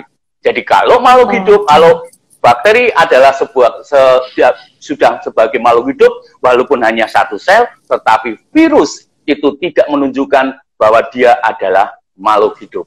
Nah, virus secara umum tubuhnya adalah terdiri dari tadi potongan program pengaturan sistem hidup, yaitu berupa DNA atau RNA, yang kemudian dibungkus oleh kapsid. Sehingga ini istilah namanya ya hanya DNA atau RNA yang dibungkus oleh protein. Ini masih bersifat molekul. Begitu bedanya Mbak Anis kira-kira. Oke, baik Pak. Jadi kira-kira bakteri itu masih bisa diklasifikasikan sebagai makhluk hidup, sedangkan virus itu belum bisa diklasifikasikan sebagai makhluk hidup. Begitu ya Pak? Sebagai makhluk hidup. Iya, betul. Ya. Oke. Nah, kalau ya, kita ingin tahu nih Pak, dengan kita hubungkan dengan virus yang sedang viral saat ini ya Pak, virus corona. Virus corona itu bentuknya yang seperti apa sih Pak? Strukturnya yang seperti apa dari struktur-struktur yang sudah Bapak jelaskan tadi? Ya. Jadi secara umum virus corona itu bentuknya menyerupai bola. Jadi kalau kita lihat tadi menyerupai bola, ya, menyerupai bola. Nah, ini berarti menyerupai bola, ini seperti ini. Oke. Nah, hasilnya itu sebenarnya juga mirip virus corona ya. Nah, kalau kita lihat gambarnya lebih lanjut, ini hasil pengamatan menggunakan mikroskopnya, elektron. Nah, dari gambaran ini, kemudian keluarlah berbagai macam model gambar virus corona yang rata-rata menarik. Warnanya ada yang merah, hijau, biru, dan sebagainya. Lalu seperti bola-bola, seperti bola yang di situ ada kayak bentolan, cendolan-cendolannya, menutupinya, sehingga kesannya sangat artistik dan menarik. Tetapi, nah, di balik model yang artistik tadi, menyimpan sebuah bahaya besar yang sekarang sedang mengancam manusia. Nah, kira-kira bentuknya ini, kira-kira kalau dari secara utuh seperti bola, bola tersebut ini berarti adalah kapsid, ya. Di dalam kapsid tersebut nanti kalau di dalam kapsid tersebut di bagian luarnya ada dua benda yang nampak. Yang satu berwarna hijau kekuningan, yang lebih besar ini, yang ini. Nah, tetap satunya lagi berbentuk seperti bintik-bintik biru. Nah, ini bentuknya seperti ini. Nah, kalau kita bedah lagi di bagian dalamnya, apa yang ada di dalamnya? Nah, yang di dalamnya ini, yang warnanya pink ini, nah, itu adalah nukleokapsid, yaitu DNA yang, RNA yang berikatan dengan protein, sehingga bentuknya menjadi stabil. Nah, kemudian dibungkus oleh kapsid yang bersama dengan selubungnya. Nah, di dalam selubung tersebut ada protein-protein yang menonjol keluar. Ya, ini ada protein ini spike, ini namanya biasa disebut seperti apa? Gada, yang bentuknya itu seperti kelopak bunga. Nah, kelopak bunga nama lainnya kan corona. Maka virus ini dinamakan virus corona karena ada bendolan-bendolan keluar yang merupakan protein ya, yang menempel pada envelope atau selubung pada virus tersebut. Nah ini, nah spike ini mempunyai peranan yang penting nanti. Memulai peranan yang penting apa? Terutama berkaitan dengan nanti bagaimana virus ini akan menginfeksi. Jadi virus corona juga sama, isinya kalau walaupun bentuknya menarik tadi, isinya, strukturnya tetap ada berupa RNA, bukan DNA. Kalau virus RNA, virus coronavirus ini bentuknya, ini ada RNA-nya, lalu terbungkus oleh kapsid dan selubung atau envelope yang kemudian kalau teman-teman pernah belajar membran sel, bilayer, fosfolipid, nah di bagian envelope-nya itu kira-kira bentuknya seperti itu. Nah, biasanya kan nanti akan ada protein yang nempel atau yang berada di dalam membran sel tadi ya. Nah, itulah mirip kira-kira spike itu adalah bentuknya protein yang tertanam di dalam membran virus yang menyusun envelope ini. Betul. Kalau begitu, bisa diambil kesimpulan bahwa struktur tersebut, kemudian struktur virus itu akan memengaruhi cara virus tersebut menginfeksi tubuh inangnya atau manusia, begitu ya Pak? Ya, betul. Jadi virus nih, karena virus ini bersifat benda mati, hanya molekul, nah, virus baru akan menunjukkan gejala hidup. Perlu diingat, satu-satunya gejala hidup yang dimiliki oleh virus adalah reproduksi. Nah, reproduksi itu baru bisa dilakukan kalau virus sudah menempel di dalam sel dan memasukkan materi genetiknya ke dalam sel. Nah, nanti di dalam sel akan membajak virus tersebut, sel tersebut untuk menghasilkan protein maupun materi genetik yang akan membangun tubuh, struktur tubuh virus itu. Kira-kira maka ikatan dengan, maka sangat dipengaruhi oleh bagaimana virus tersebut dapat berikatan dengan reseptor protein yang menjadi reseptor yang ada di dalam permukaan sel. Ini penting. Kalau itu tidak bisa berikatan, maka virus ya sudah akan hilang dengan sendirinya. Nah, berarti hal tersebut juga berkaitan dengan alasan mengapa virus corona menginfeksi sel alveolus, begitu ya Pak ya? Betul ya. Di dalam kan selalu dikatakan ini sekarang bahwa salah satu tanda bahwa dengan virus corona atau COVID yang sekarang kita sebut sebagai SARS-CoV-2 atau COVID-19, ya. COVID-19 ini memang yang nampak gejala pokoknya adalah apa? Gangguan pada sistem pernapasan, terutama nanti pada pasien-pasien yang mengalami sakit yang parah, itu menunjukkan gejala kerusakan paru-paru yang besar, yaitu pneumonia. Jadi paru-parunya mengalami radang yang besar, sehingga mengalami gangguan pernapasan dan sebagainya. Nah, mengapa bisa menginfeksinya sel paru-paru? Karena kebetulan spike yang dimiliki oleh COVID-19 tadi bisa menempel ke dalam sel yang sel tersebut mempunyai reseptor yang bisa ditempeli oleh virus tadi.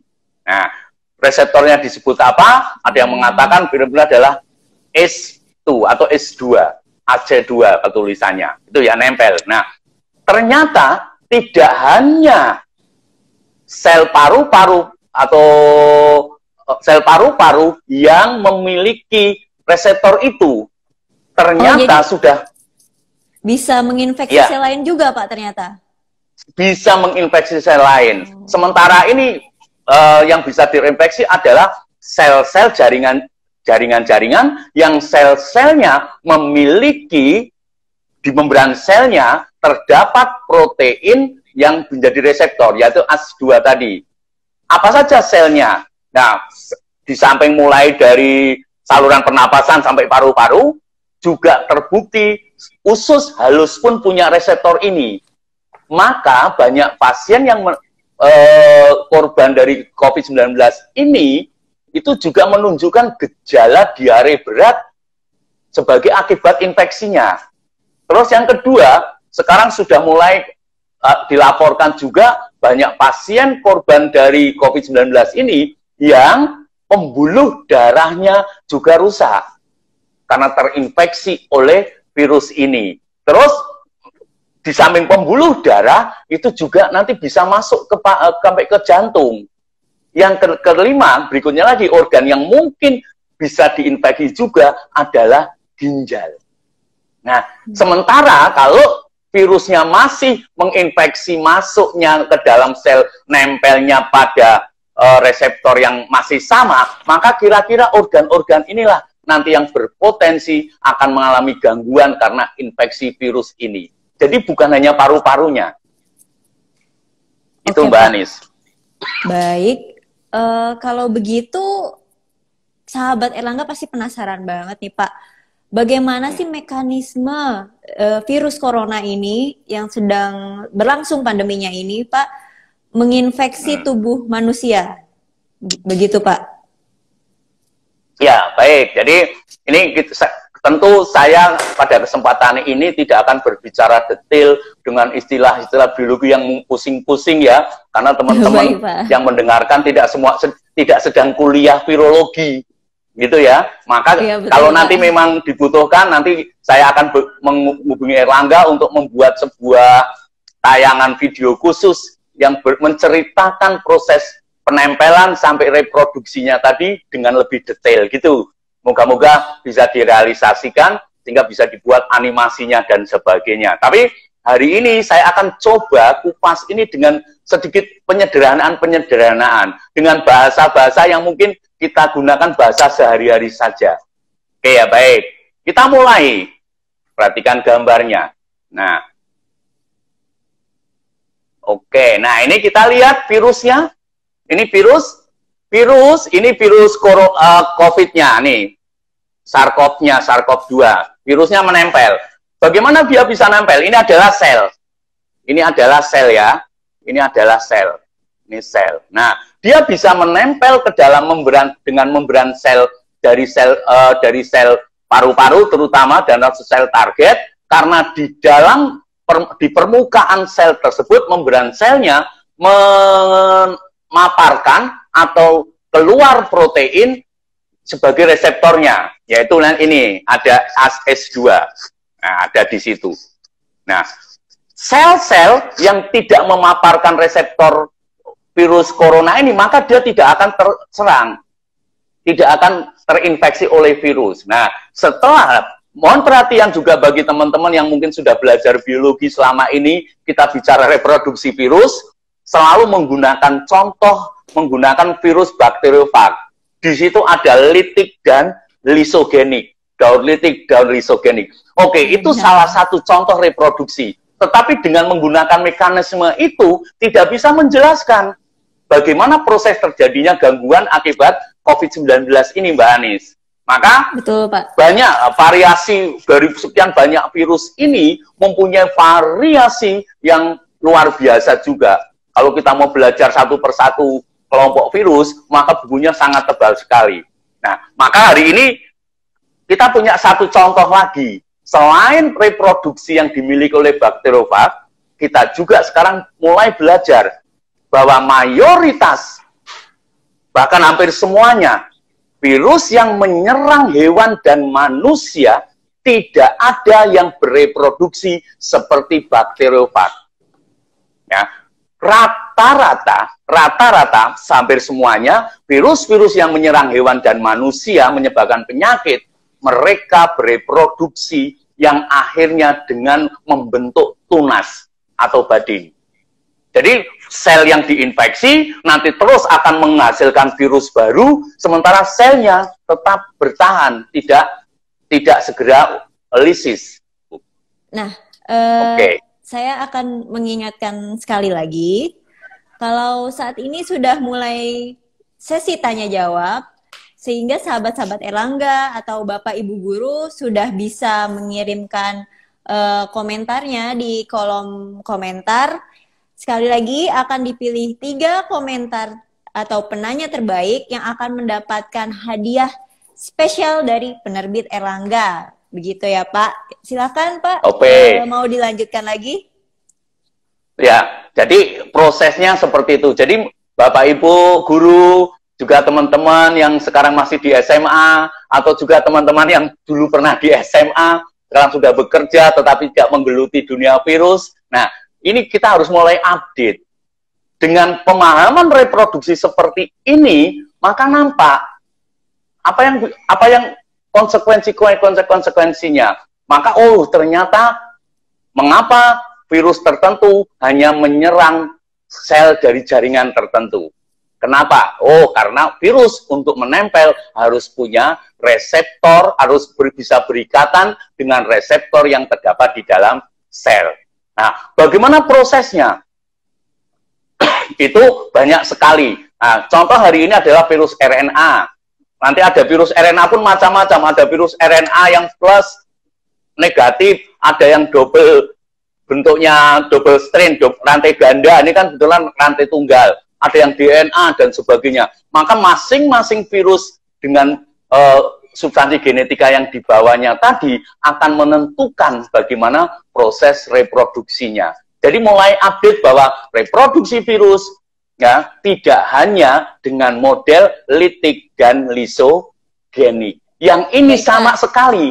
Ada itu ya Mbak. Pak. Ya. Bagaimana prosedur virus menempel pada reseptor di suatu sel, tapi tidak menimbulkan gejala apapun, begitu Pak? Baik, ya. Menempel, menginfeksi, itu mengapa tidak menimbulkan gejala? Ini yang sekarang lagi terkenal ya, namanya orang OTG. Betul ya? Orang tanpa gejala. Ini yang sangat dikhawatirkan. Kenapa? Dia sehat, tetapi membawa virusnya. Mengapa? Ada beberapa kemungkinan. Ya, ada beberapa kemungkinan. Kemungkinan pertama, sebenarnya ini kita akan bicara lebih lanjut kalau ada sesi-sesi, ada IG berikutnya lagi. Moga-moga masih ada IG berikutnya. Tapi secara garis besar, kemungkinan pertama, karena virus ini sangat mudah, karena dia virus RNA, masuk langsung digandakan di luar sel, tidak ada kontrol penggandaannya dan sebagainya, maka kemungkinan terjadinya mutasi sangat besar ketika menggandakan RNA-nya tadi. Maka bisa saja dihasilkan virus-virus yang sejenis, tetapi mempunyai perbedaan sifat karena mengalami mutasi. Kemungkinan pertama adalah apa? Kemungkinan pertama, virus ini yang menginfeksi, memang proses reproduksinya tidak berlangsung dengan cepat. Itu yang pertama. Kemudian yang kedua, itu nanti menyangkut sistem imun yang bekerja. Ya, karena apa? Karena virus ketika nanti menempel, itu sebenarnya sebelum menempel pun dia harus menghadapi misalnya mukosa di hidung dan sebagainya. Nah, kemungkinan yang kedua nanti kita akan bahas pada kalau ada sesi berikutnya tentang sistem imunnya. Bagaimana sistem imun itu bekerja? Bagaimana sistem imun itu bekerja? Nah, nanti kita akan bahas bagaimana karena adanya sistem imun tadi mengakibatkan ketika virusnya itu bisa menginfeksi, ya, bisa menginfeksi, tapi segera bisa dieliminasi oleh misalnya zat atau senyawa-senyawa antivirusnya, ya, atau juga bagaimana nanti imunoglobulinnya atau antibodinya itu bekerja dan sebagainya. Nah, jadi bisa muncul gejala ini ada dua kemungkinan kalau menurut saya. Karena sampai sekarang juga yang kemungkinan pertama karena memang virusnya yang menyerang ini dalam menurut serotipenya atau karakteristiknya mungkin sudah kehilangan infeksiusnya yang lebih kuat. Yang kedua bisa juga dipengaruhi oleh antibodinya atau sistem kekebalan tubuhnya. Nah, untuk sistem kekebalan tubuh ini nanti kita akan kita bahas lebih lanjut karena ini kalau kita jelaskan cukup panjang sekali bagaimana masuk lalu apa yang bekerja dan sebagainya waktu kita kita untuk PR pertemuan berikutnya lagi supaya ada pertemuan berikutnya ya Mbak Anis.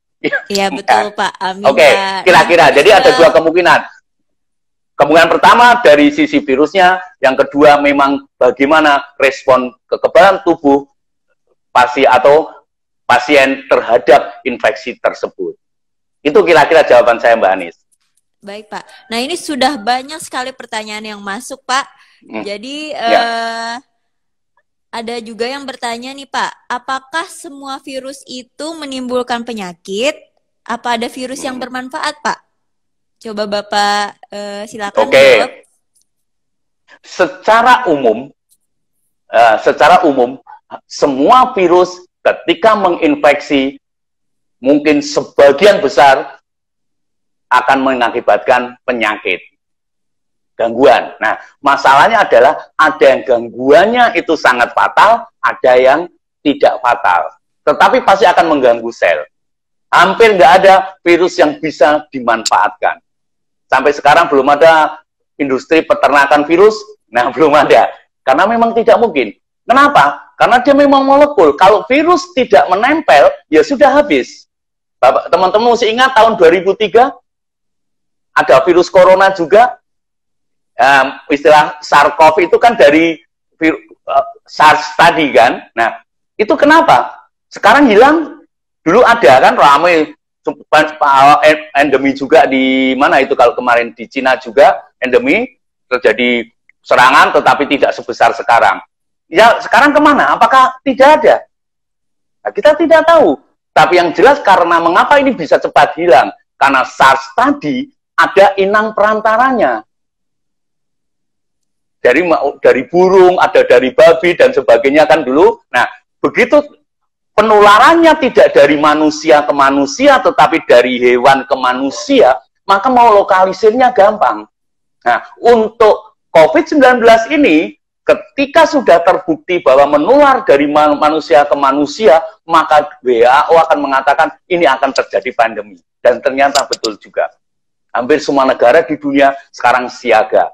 Nah, baik, itu Mbak Ade. Jadi hampir semua virus itu pekerjaannya memang akan mengganggu sel apapun yang bisa ditempeli. Oke. Nah, ini ada pertanyaan bagus lagi, Pak, seputar corona masih, virus yang viral itu. Apakah benar virus corona dapat bermutasi sehingga saat seseorang dinyatakan sudah sembuh, ternyata bisa dinyatakan kembali masih terinfeksi virus corona, cuma tidak terdeteksi, begitu, Pak? Oke, baik. Memang dari bawaannya, dari sifat DNA, materi genetiknya, yaitu RNA tadi, memang virus ini mempunyai potensi mengalami mutasi sangat besar sekali. Kita nggak usah ngomong virus dulu deh, virus COVID-19 ini. Kita ngomong saja virus influenza. Ya, mungkin kalau di Indonesia gampang, kena influenza, kena flu, batuk-batuk, istirahat, minum vitamin, sembuh. Tapi tidak untuk negara-negara dengan musim dingin. Nah, sampai hari ini, belum bisa juga, nggak ada obatnya juga. Vaksinnya ada sudah, tetapi vaksinnya tidak berlaku ketika seseorang sudah divaksinasi, kebal, tidak berlaku seumur hidup. Masa berlaku vaksin tersebut hanya setahun. Setiap tahun mereka harus vaksinasi ulang. Kenapa? Karena dalam 1 tahun itu virus yang menginfeksi sudah berbeda sifatnya, berbeda, beberapa proteinnya mengalami perubahan sehingga tidak dikenali lagi oleh sistem kekebalan tubuh kita. Nah, ini juga sama. Virus COVID-19 pun sama. Diduga sudah mengalami mutasi besar-besaran. Sehingga bisa saja virus-virus COVID-19 yang menyerang penduduk WNI ini di Indonesia ini bisa saja sudah berbeda dengan karakternya atau berbeda proteinnya dengan yang ada di Wuhan. Memang betul. Maka sampai hari ini menurut saya karena adanya vaksin mutasi yang terus-menerus ini mengakibatkan kesulitan bagi para ilmuwan untuk mengembangkan vaksinnya. Sampai sekarang masih kesulitan. SARS juga sama. Sudah dikembangkan vaksinnya, begitu selesai, tidak bisa. Jadi memang iya, Bisa saja, maka kalau ada seseorang yang kemudian sudah dinyatakan sembuh negatif, tapi ternyata kok positif lagi, bisa saja memang ada jenis atau serotipe, bukan jenis ya, serotipe atau virus yang sama, tetapi mempunyai karakter yang berbeda, protein yang berbeda, sehingga dia dikenali lagi oleh sistem kekebalan tubuh, akibatnya bisa menyerang ulang. Ini yang ditakutkan oleh banyak ahli, sehingga nanti tidak pernah selesai ini sampai kapanpun, karena vaksinnya dibuat pun akhirnya tidak selesai. Orang sudah sehat, kemudian berapa bulan kemudian kena lagi dan seterusnya. Begitu Mbak Anies, memang betul virus ini punya potensi mutasi yang sangat besar. Nah, tetapi teman-teman nggak usah takut. Oke. Ya, Pak, virus sebenarnya mayoritas infeksi virus itu tidak ada obatnya. Tidak ada obatnya. Kenapa? Sebenarnya tidak perlu obat juga, nanti sembuh sendiri. Selama tubuh kita sehat, maka sistem kekebalan tubuh akan membangun suatu sistem yang kemudian menetralisir ini walaupun sakit. Cuma masalahnya adalah ketika dia sakit, belum sampai imunnya terbentuk, tapi karena panas badannya tinggi dan sebagainya, ya kan, mengakibatkan sesuatu yang fatal lebih dulu. Sama seperti DBD. DBD kalau didiamkan ya juga bisa sembuh asal pasiennya kuat. Tapi kalau nggak kuat ya harus dibawa ke rumah sakit. Suhu badannya tinggi, diturunkan, kekurangan cairan, diberi infus dan sebagainya sampai sembuh sendiri. Itu Mbak Anies kira-kira. Ini ada pertanyaan yang berhubungan dengan obat untuk virus itu, Pak. Nah, tadi kan Bapak bilang kalau virus itu sebenarnya tidak ada obatnya, tapi bisa sembuh sendiri dengan imun kita sendiri, gitu kan, Pak ya? Ini ada yang bertanya, apakah virus itu bisa disembuhkan menggunakan antibiotik seperti menyembuhkan penyakit akibat bakteri, gitu Pak? Bakteri, iya. Baik. Jadi ya antibiotik tidak berguna untuk infeksi virus. Karena antibiotik isinya apa? Antibiotik itu awalnya adalah dihasilkan dari sejenis bakteri, sejenis jamur satu sel, ya, penisilin, yang ketika dia tumbuh di dalam kelompok bakteri atau jamur yang lain, ternyata di sekitarnya hilang semua itu bakteri dan jamurnya. Oh, dia ternyata punya zat yang bisa mematikan mikroorganisme yang ada di sekitarnya. Maka kemudian ini dicobakan, ternyata betul ketika tubuh terinfeksi oleh bakteri, diberi antibiotik, maka antibiotiknya ini akan membunuh bakterinya. Maka sembuh. Tapi kalau infeksi virus tidak bisa, Mbak Anies. Maka kalau teman-teman sering misalnya sakit tenggorokan, misalnya flu dan sebagainya, pergi ke dokter kan, nah, biasanya nanti setelah diperiksa suhunya, nanti dokternya bawa senter, ya kan, disuruh buka mulutnya, keluarkan lidahnya, nah, dia mengamati bagian tenggorokannya. Oh, kalau tenggorokannya ada bercak merah, maka tidak hanya infeksi virus, tapi infeksi bakteri, maka diberi antibiotik. Tapi kalau flu-nya hanya karena virus, tidak ada infeksi bakteri, maka tidak diberi antibiotik. Jadi tidak bisa. Antibiotik tidak bisa mengobati virus, nah, maka harus ada strategi lain untuk mengatasi infeksi virus. Baik Pak, sesuai dengan namanya kan ya Pak ya, virus kan tadi sudah diklasifikasikan sebagai makhluk yang tidak hidup, bukan makhluk hidup gitu ya Pak. Jadi kesimpulannya betul. Antibiotik yang memang dikhususkan untuk makhluk hidup ya tidak bisa membunuh virus itu ya Pak ya. Virus, betul, ya. Nah, kemudian ada pertanyaan lagi Pak dari akun @haruhan_. Pak, saya mau bertanya, apakah virus corona bisa menyerang tubuh hewan dan tumbuhan? Apabila bisa, apakah proses penularan dan reproduksi virusnya sama seperti di tubuh manusia? Nah, silakan dijawab Bapak. Ya, jadi virus corona ini kan sebenarnya nama sebuah famili. Jadi ada beberapa jenis virus yang lain. Banyak sebagian besar virus corona ini justru menginfeksi hewan. Hanya sebagian kecil yang menginfeksi manusia. Banyak. Nah, semuanya bentuknya mirip dan sebagainya. Tetapi sekali lagi, yang berbeda adalah reseptornya. Oke ya, jadi kalau misalnya dari hewan, dia menyerang hewan, tentu dia akan menyerang sel-sel hewan pada jenis tertentu, organ tertentu, yang di dalam selnya itu menghasilkan atau muncul reseptor, protein yang sebagai reseptor untuk nempel. Itu saja. Nah, maka bisa saja terjadi ya dari virus menyerang hewan, kemudian menyerang manusia.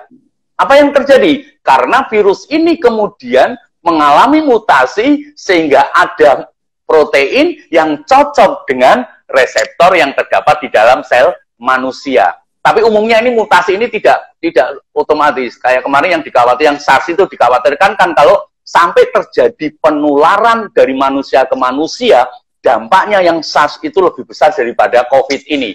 Tapi untungnya tidak terjadi proses reproduksi lebih lanjut, mutasi lebih lanjut, yang bisa mengakibatkan penularan dari manusia ke manusia. Itu Mbak Anis. Jadi banyak sekali contohnya. Silakan kalau memang tertarik nanti belajar secara khusus tentang virus atau virologi, wah itu nanti bisa tidak selesai seumur hidup hanya belajar virus. Maka biasanya para ahli pun akan spesialis pada virus-virus tertentu. Begitu Mbak Anis. Oke Pak. Nah, tadi kan Bapak sudah menyebutkan tentang vaksin nih Pak ya. Ya. Kira-kira sih menurut informasi yang sudah Bapak dapatkan gitu, bagaimana kebijakan pemerintah dalam mengembangkan vaksin corona ini Pak? Ya. Oke, jadi kalau sebelum sampai ke vaksinnya, memang ini menjadi sebenarnya untuk pengobatan atau mengatasi infeksi virus ini strateginya macam-macam. Karena garis besar ada 3 strategi. Strategi pertama adalah yang paling gampang adalah dengan memberikan antibodi. Mungkin teman-teman sudah membaca di televisi bahwa lembaga biomolekuler Eijkman bekerja sama dengan beberapa lembaga yang lain sekarang sedang mengumpulkan, meminta donor darah dari pasien-pasien yang sembuh dari COVID ini. Untuk diambil plasmanya, kemudian dimurnikan, diambil antibodinya nanti diberikan kepada pasien-pasien yang serangannya sangat membahayakan. Sehingga ini bisa membantu mengobati. Ini salah satu. Tapi memang ini namanya dulu kalau kita belajar vaksinasi, itu namanya vaksinasi pasif. Jadi memang diberikan tentaranya untuk mengatasi. Strategi pertama. Strategi kedua, mengembangkan obat antivirusnya. Tidak melulu vaksin, antivirusnya. Bentuknya seperti apa? Tentu vaksin ini, atau obat antivirus ini akan mentargetkan. Katakanlah, saya akan mencegah virus nempel. Nah, maka dimasukkanlah sebuah zat yang bisa menghalangi penempelan tersebut. Bentuknya apa?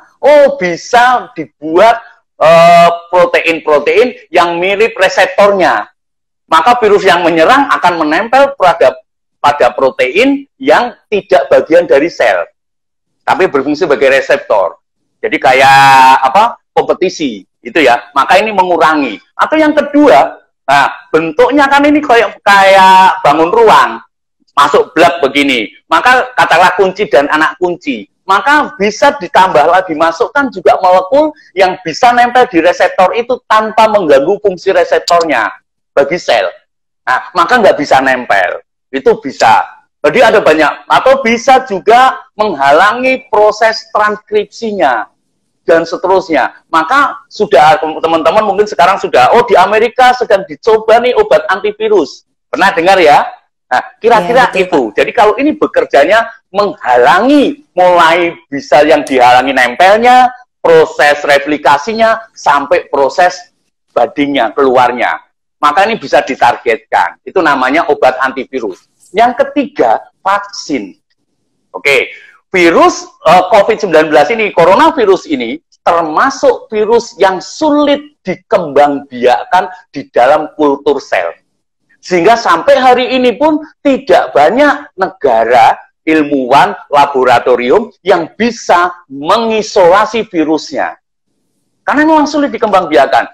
Saya nggak tahu sampai hari ini ya, tapi beberapa hari yang lalu masih satu-satunya contoh dari virus COVID-19 yang bisa diisolasi adalah serotipe yang ada di Wuhan.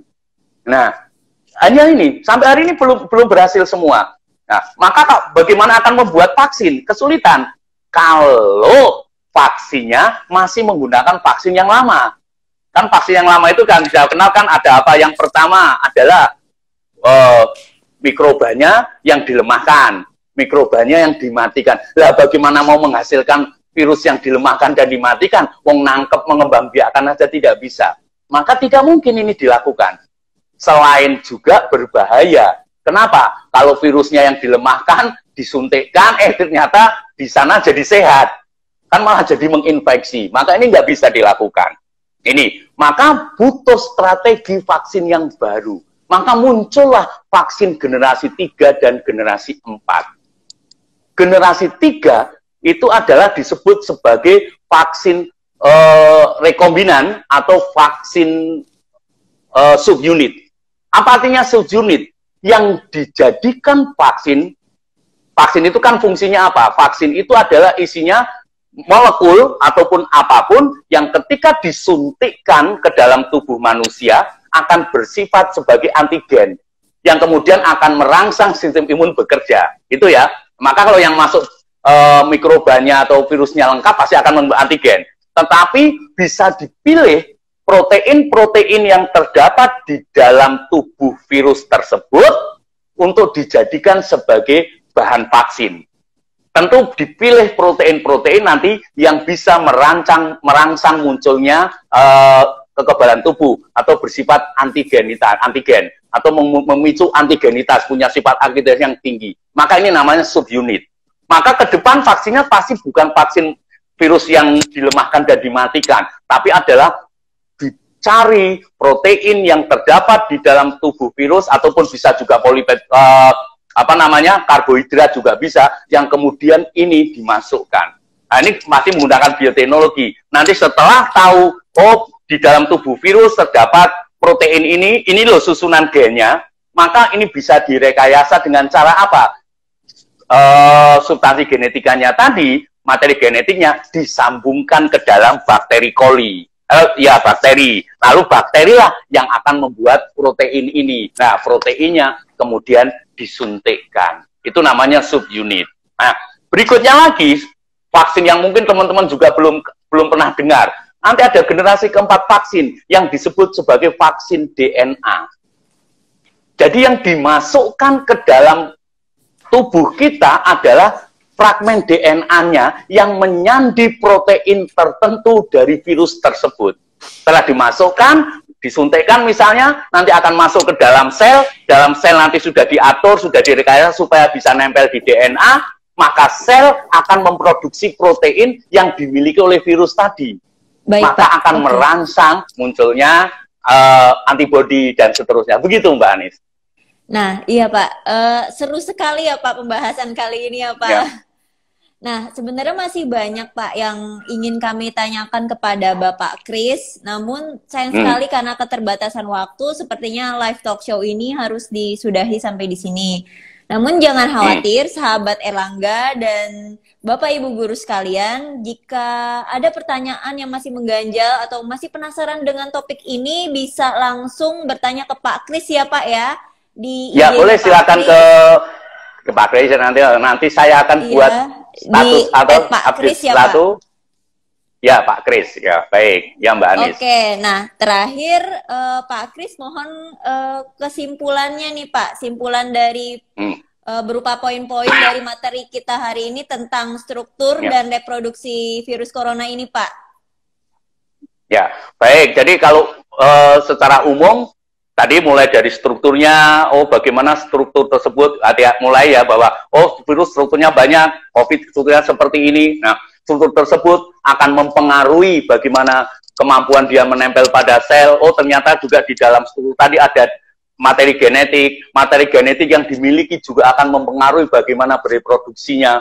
Nah, dari reproduksinya, oh ternyata virus-virus ini, mayoritas virus yang menyerang tubuh manusia, ketika sudah masuk ke dalam sel, maka dia menjadi reservoir. Karena dia selalu akan menghasilkan virus baru sampai akhirnya bisa dikalahkan oleh sistem kekebalan tubuh kita. Itu kira-kira yang menjadi PR besar kita adalah, mungkin teman-teman sudah, kalau yang sangat rajin membuka informasi yang positif, mungkin sudah mulai mendengar bahwa Eijkman bersama dengan beberapa lembaga pendana juga sedang mengembangkan konsorsium untuk mengisolasi virus ini. Ya, betul, yang ada di Indonesia. Apa pentingnya virus? Mengapa Indonesia harus mencari sendiri? Karena jangan sampai, karena kita tidak tahu sifat gen virus yang menyerang di Indonesia ini, lalu kita tergantung kepada Cina, kepada Amerika, kepada... Ya, sahabat Erlangga dan Bapak Ibu guru sekalian, saya kembali membuka live ini karena live tadi belum selesai. Kita masih tunggu Pak Kristiono untuk bergabung kembali bersama kita. Ya, jika ada pertanyaan-pertanyaan yang mungkin masih mengganjal atau sahabat Erlangga masih kebingungan, bisa langsung ditanyakan ke IG-nya Pak Kris @PakKris, atau bisa juga komen di IG penerbit Erlangga @bukuerlangga. Kita masih terus mencoba untuk menghubungi Pak Kris kembali untuk mendengar simpulannya. Tadi sempat terpotong simpulan dari Pak Kris. Ya, Pak Kris masih belum bisa dihubungi. Ya, silakan kalau misalnya ada yang ingin berkomentar atau bertanya lebih lanjut lagi, sahabat Erlangga dipersilahkan. Untuk sambil menunggu Pak Kris untuk bergabung kembali bersama kita, saya akan mengumumkan pemenang dari 3 penanya terbaik yang tadi sudah bertanya di live ini. Oke, ya. Selamat kepada @abi_vivi, kemudian @ninewarti dan @jessica.hermawan. Ya, sekali lagi selamat kepada Abi, Vivi, @ninewarti dan @jessica.hermawan.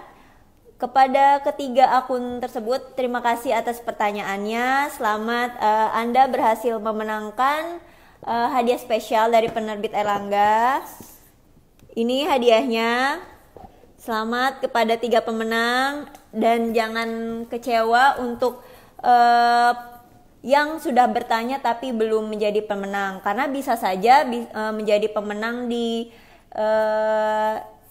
live Instagram talk show lainnya dari penerbit Erlangga di @bukuerlangga. Nah, ini hadiahnya. Pertama ada tripod, kemudian ada headset, kemudian ini bagian dari tripodnya. Nah, ini lumayan kan ya, bisa dijadikan untuk kalian live juga, bisa mendukung misalnya kalau kalian ingin belajar membuat konten dan lain-lain. Nah, untuk para pemenang silakan mengirimkan data diri melalui DM ke Instagram @bukuerlangga. Saya ulangi sekali lagi ya, untuk para pemenang yang tadi sudah saya sebutkan nama akunnya, silakan mengirimkan data diri melalui DM ke Instagram @bukuerlangga. Nah, saat ini Pak Kris sudah bisa. Ya, kita coba tunggu lagi Pak Kris. Komennya dan pertanyaannya masih bisa saya tunggu. Kemudian pertanyaan di akun Pak Kris langsung bisa ditanyakan juga secara langsung di akun narasumber kita @PakKris. Ya, terima kasih. Nah, Ditunggu ya. halo. Nah, halo. Halo Mbak Halo, Nis. Pak. Halo. Ya, Pak, maaf terpotong ya, Pak. Iya, jadi ditunggu pertanyaannya. Siapa tahu kita bisa diskusi lebih lanjut di Instagram saya, Pak Kris. Saya tunggu. Kita akan diskusi. Nah, iya, Pak. Ya. Tadi Ya. simpulannya masih berlanjut, Pak? Bisa Boleh? dilanjutkan Apakah kembali? masih saya? Ya. Jadi memang sekarang bangsa Indonesia, menurut saya,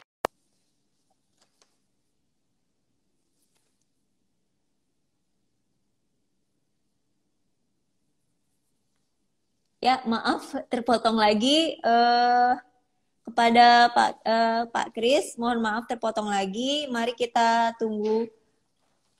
Sepertinya masih ada gangguan. Mungkin saya terpaksa akhiri.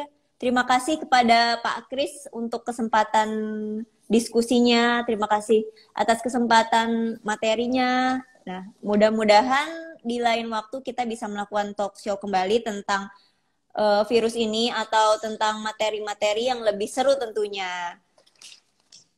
Nah, bagaimana sahabat Erlangga? Menarik bukan diskusi siang ini? Nah, sahabat Erlangga dan Bapak Ibu guru sekalian, jangan lupa menyaksikan live talk show Instagram penerbit Erlangga lainnya yang akan diinfokan jadwalnya di feeds Instagram @bukuerlangga. Nah, jangan lupa ya, nanti lihat jadwalnya di feeds Instagram @bukuerlangga.